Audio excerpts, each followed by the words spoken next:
So we're talking about secant angles today, but in order to talk about secant angles, you have to understand what a secant is. A secant is a line, any line that goes through a circle and goes through at 2 points. So there's 2 intersections here, as opposed to a tangent. A tangent touches the outside of a circle just at 1 point. So if you remember when we talked about chords, a chord is a line that touches the outside twice as it goes through the inside. But so if we extend a chord, then that's the equivalent of what a secant line is. All right. So but we're going to be talking about secant angles, and so secant angles. Oh, let me make sure that everything's in the frame. All right. So there are 2 circumstances. There are secant angles where they intersect on the inside of the circle, and secants as they intersect outside. And I'm also going to talk to you about tangents and tangent secant intersection as well. But we've got 2 formulae for this. When the secant angles intersect on the inside, they're going to create these 2 vertical angles here. So those 2 vertical angles are going to be exactly the same, and obviously these 2 are also going to be the same.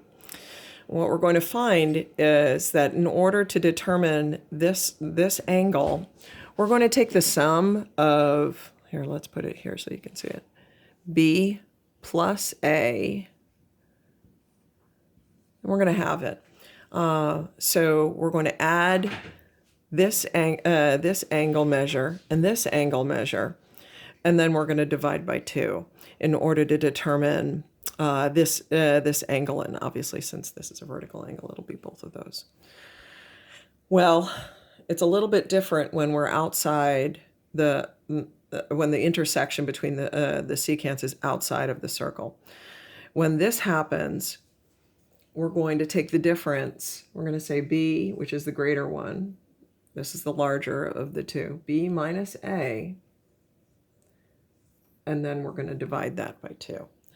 So if I'm going to read it, I can read it from the book for you here. The instruction part is on 510 and 511, and the theorem 64 in your book, it says a secant angle whose vertex is inside the circle is equal in measure to half. See, this is half the sum of the arcs intercepted by it and its vertical angle, right? Okay, so in this circumstance here for theorem 5, a secant angle whose vertex is outside the circle, see, inside, outside the circle, is equal in measure to half of the difference of the larger and smaller intercepted arcs. Now, here's one last set of circumstances. Let me see if I can get this in the frame. Okay, so it's exactly the same. See, both of these are outside. The intercept for those 2 lines are outside. So it doesn't matter if this is a tangent and this is a secant, or if we have 2 tangents. It doesn't matter, because in order to find this angle or that angle, it's still going to be the difference of the 2 arcs divided by 2.